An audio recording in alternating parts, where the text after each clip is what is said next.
Welcome, Baltz families, to this week's Sunday Storytime. Get ready to mark your calendars with this week's news and coming events, which will be followed by a news story for the week. Can't wait to find out what it is. And the final segment will be our Mindful Minute with Mrs. Papa. Stay tuned.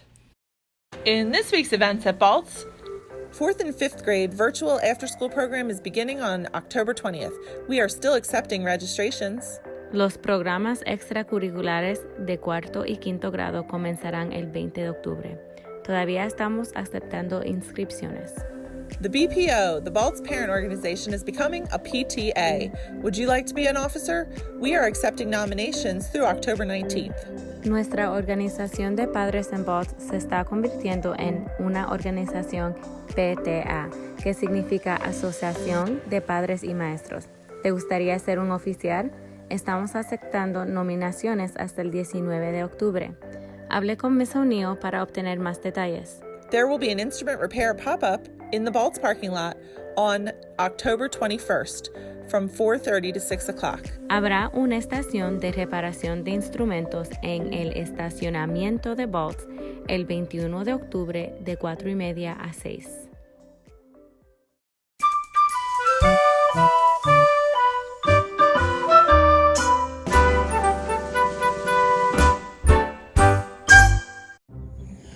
Good evening, Baltz Bears. Welcome to another episode of Sunday Storytime. Of course, you know me. My name is Mr. John, the Lunch Lady, and tonight I will be reading Creepy Pair of Underwear, words by Aaron Reynolds. Jasper Rabbit needed new underwear. On Thursday, Mom took him to the underwear store and grabbed the last 3 packages of plain white. But as they headed for the checkout, Jasper spotted them.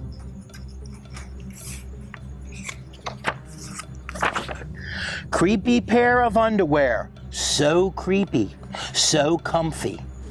Mom, can we get these? Jasper pleaded. I think they're a little too creepy, said Mom.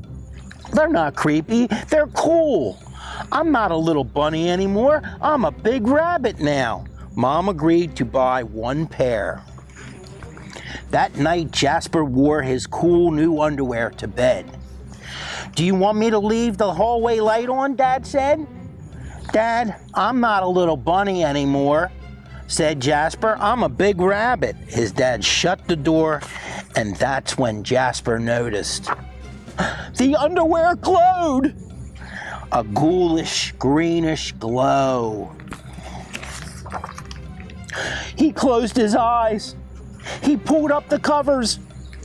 He buried his face in his pillow. But it didn't help.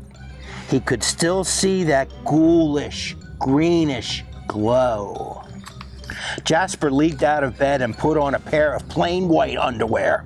He stuffed the creepy underwear in the bottom of his laundry hamper.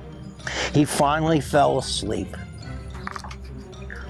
But when he got up the next day, he was wearing the creepy underwear. Ah! Jasper threw them into the garbage can. He was still a big rabbit. He wasn't scared or anything, but he was done with the scary underwear.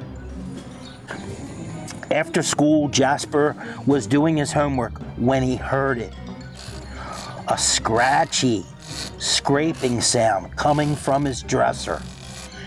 He opened the drawer and they were back, staring at him with that ghoulish, greenish glow. He snatched the creepy underwear out of the drawer. He grabbed a big envelope and some stamps. Bye-bye, scary underwear, he said, dropping the package in the mailbox to China. When he opened the front door the next morning, there they were! And were those chopsticks? His creepy pair of underwear had somehow returned from China, and they had brought him back a souvenir. Jasper grabbed his mom's good sewing scissors. She didn't like him using them, but this was an underwear emergency. This time, the creepy underwear were gone. Jasper cut them all up. At bedtime, he slowly opened his underwear drawer. Nothing, just plain white undies. He searched under his bed. He shook his lampshades up and down. Whew, there was no sign of creepy underwear. He went into the bathroom to comb his ears. Because, rabbits, that's what they do, they comb their ears. They were back! "What's the matter with you?" his mom asked. "You're so jittery lately." "Nothing," he yelped.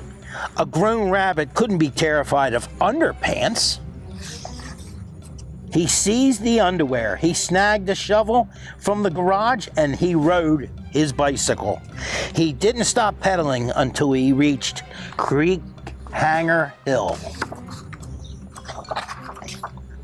Jasper began to dig. He dug until his hole was dark and deep and 100% underwear proof. He dropped the underwear in. They gleamed from the bottom, that ghoulish, greenish glow. But not for long. He covered them all up. When he got home, Jasper crept up to his dresser. There couldn't be any in there. There was no way, right? He reached for the handle. He peeked in. Nothing, just plain white.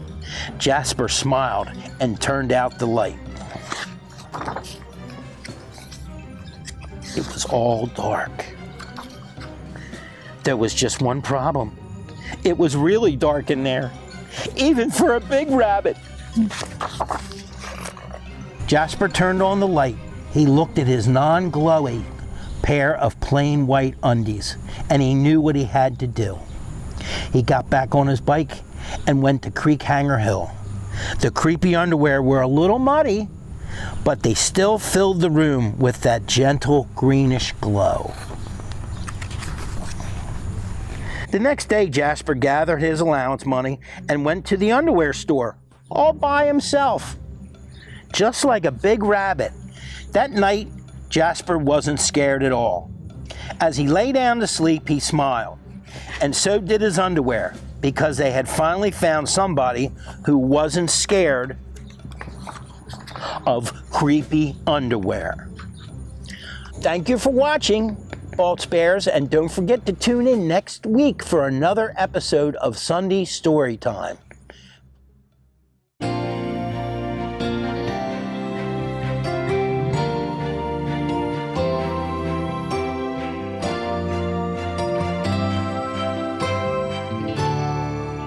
Good evening, Baltz Bears, and welcome back to another segment of Mindful Minute. This evening, we're going to be learning about naming our feelings. If you can name it, you can tame it. Feelings are a huge part of who we are. But sometimes feelings can be hard to deal with and very confusing. Sometimes our feelings can become so big and overwhelming that we feel like we're going to explode. Or sometimes our feelings can be so big and overwhelming that we feel like we want to run away and hide. When we notice what we're feeling, we can learn to calm down before we react. We don't have to just feel our feelings. We can name them. Remember, if you can name it, you can tame it. Learning to name your feelings will help you think more clearly when you're upset. But if you can name your feeling, you are on the way to calming down and activating your wizard brain once again. Here's an example. If I notice that I'm having a worried feeling, I want to name that feeling. And I would simply say, I am worried. Then I want to focus on where I'm experiencing those worried feelings in my body. I might notice that my stomach feels funny, or that my heart is beating faster, or that my legs are shaky. This awareness is often enough to help you accept whatever is happening inside of your body and allows you to make choices to do something helpful instead of something hurtful. Let's go back to the example I gave you earlier when I was worried. The first step was noticing my feeling and then naming it. by saying, I am worried. Now that I've named my feeling, I can think about where I'm experiencing those worried feelings, and then I can stop and do something to help myself feel better. I could do some belly breathing. I could do some rocket ship counting. I could do some belly breathing and some rocket ship counting together. Or I could make some lemonade. Remember, if you can name it, you can tame it. Practice naming your feelings this week.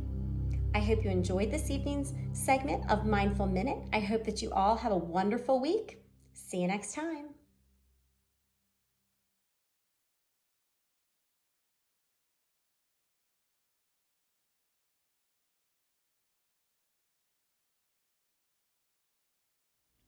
Hey guys, it's Miss Persani. Don't forget to like and share this video, and also make sure you subscribe to my channel so you don't miss another episode. Thanks for watching, and don't forget, you rock!